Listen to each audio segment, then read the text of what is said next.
নিয়েছিলাম 5,40,000 দিয়ে, এবার নিলাম দুইটা 6,40,000। দেখছি উত্তরা এত বেশি দাম চাই, তো তোমকে এলাম আর কয়েক দোকানে গেছি, হ্যাঁ দাম বেশি চাই, যেন আবার সবসময় ন্যায় করু, হ্যাঁ একটু কমাইছে দাম।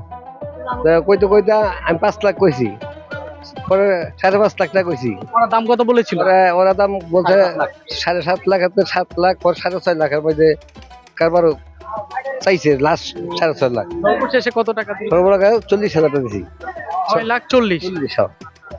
আগে কিনে ফেলেছে, আগে ওই যে আমার ভাবি ভাই উনি আবার এত ঝামেলা পছন্দ করে না, ওই যে ভিড়ে ভিতে আইতে চায় না, উনি আবার একটু শৌখিন মানুষ ভাবি, এই কারণে আমরা কত লোক আল্লাহর নামে দিব, এক লাভ আর লস নাই এখানে আল্লাহর নামে দিচ্ছি। 10 দিন কোথায় রাখা হবে?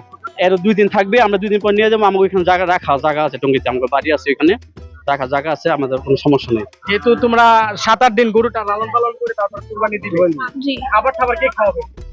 লোক আছে। তুমি কি খাবার খাওয়াই আমরা সবাই খাওয়াই। ভালো লাগে ঘাস খাওয়াতে? জি ঠিক আছে, তোমার জন্য বড় ভাই আছে, বড় ভাই আমার 22টা, ওরা আবার যেটা পছন্দ করে আমাকে তো আপনার ওটাই নিতে হইব, ওনার গরুর সামনে তো লড়বো না, আপনি পিড়ে যেটা পছন্দ ওটাই নিতে হইব। আর এর দাম বাড়তে 7.5 লাখ দাম চাইছে, আমরা কইতে এই পর্যন্ত আর কি। এই গরুটা পছন্দ হওয়ার কারণ কি? বিশেষত কিছু বলো।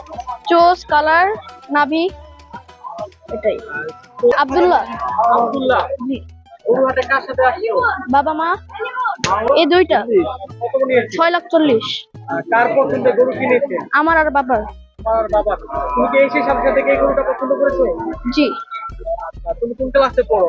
4 ক্লাস 4 কোন স্কুলে পড়ছো একটু বলো। International hope school Bangladesh Uttara উত্তরাতে। তোমার বাসা কোথায়? টঙ্গী। টঙ্গী থেকে গরু নিতে এসেছো? জি। আর কি ভয় পাও?